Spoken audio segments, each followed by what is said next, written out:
What's going on, people? I am Swerver, and this is the Opinionated Facts Media Group podcast. I'm joined by Coco Love, a journey to be great. And our mission on this podcast is to build better relationships within our community through using the power of conversation. So today's conversation is going to be about jobs. Most of us work one. Not all of us like where we work, but we do have to make our money to survive and live and do the things that we want to do. So today we're going to be talking about some of the woes of having a job. So I think we'll start with Journey. So what you got, Journey? Well, once upon a time, I was working for a company that delivers packages. And due to my not so good driving record, I end up getting terminated from that position. And I had the opportunity to step down to find another position within the company that paid less, which I did not want to do. And I just ended up having to find something else. And, I had got accustomed to doing that job, and, I wasn't planning on transitioning at the time, but I had to. And I found something else, which for me personally, like when things do come about and it's life, things will always come about. I always look for the lesson in it, not as far as how I failed or it's a loss. I just take it as what can I learn from it. Of course, I learned, I need to drive better if I'm going to be delivering or whatever. Of course, that, but also, just looking at the fact that it allowed me to go something else and get another opportunity, meet different people, make more money, and also my time, not having to work hours and still get decent money. So I was able to persevere. And another thing I also do, I call it checking my resume. I just kind of look at my past and things that came about that I felt was going to take me out and I couldn't make it through, and realize how I overcame that situation. Mm-hmm. And so when I do that and just kind of reflect on all the other things that came about and how I came through it and got better and stronger from it, that also gives me a peace of mind when I do have to go through any storm that arises. Okay. So you feel satisfied with your decision to leave, or did you even care about being terminated, like being where you are now? Honestly, when it came about, a lot of people that I worked with were more upset than I was. Because when they told me that they had to fire me from that position, I was just kind of looking at like, okay, it's just time for me to move on. So, somewhat similar, but it's funny because it's like, you think you want to do something so badly, and then you get into it and you're just like, this ain't it. So I was in school for my master's degree all the way up until, I guess, 2022, early 2022, master's degree in elementary education. And I was doing that while I was working full time. And if you know anything about, getting a degree in education, you have to complete hours within the classroom. And so that made it really difficult to even try to get to the end of that degree. But I did, and I was able to obtain a position at a school, local school or whatever. And it was during COVID. So that was different. And I was cool with it while we were virtual. But then once the kiddies came back to school, I was like, this ain't it. This hell no. The children did not listen. The children were bad. The children were just not for me. And I thought, I saw that year through, and I thought maybe if I go to another school, with younger kids, I would be better off. And I was not. I went to another school. I was pregnant with my son as well. So that was even more stressful. So teachers, first of all, they deserve so much. I mean, so much. It's just like a thankless job. And then you don't get maternity leave, or at least you don't get paid maternity leave. They were worrying the hell out of me while I was on maternity leave. It was bad. So my work-life balance was really off, and I was miserable. I had a lot of anxiety behind it. I was just extremely unhappy.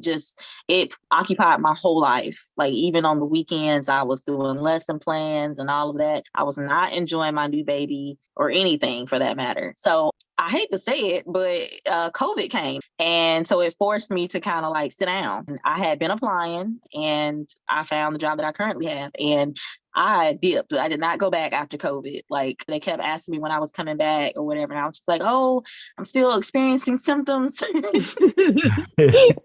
No, I wasn't. But, you had so many days off you could get off or whatever, because I was just waiting on verification that this job had come through. My background check and everything had come through, and it did. And I have never been happier with the decision that I have made. Ever. I felt a little bad that I left them high and dry in the middle of the school year, but I had to do what was best for me. Like, I don't feel like they cared about me and my well-being and my family. So I had to do what was best for me. And it was the best decision. So I guess anybody going through something like that, like, you know, if you are in a position or if you are capable to find something before you leave, then definitely do that. But if not, I mean, you just got to do what's best for you. You know what I'm saying? You can't have it to where whatever you're in is stressing you out so much to where you can't even focus on your other tasks, like your children or anything like that. So. Yeah, that's true. That is true. I guess I'll go ahead and share my little experience, but it's like a two-part thing. So I'm taking myself a little bit further back. I used to work at fast food. This is a while back. And I just remember just wanting to work to make just some money. You know, I didn't have the kind of the vision that I do now. I just was just out there trying to have a job. And I can remember working at Subway. And I had this manager, man. He was really mean. You know, he didn't have a lot of patience, and I was just learning how to make these sandwiches. So, you know, I'm going through this period in my life where like I said, I'm not really feeling responsible for a lot, but I did want to make some money, and it taught me a valuable lesson. But yeah, so one day he left me in the store like they always do. You know how you had the one person that's up with trying to make all them sandwiches, and I'm new. You know, I just been there maybe a couple of weeks. So some kind of way he just came up to the store to check on me. Now I'm swamped, man.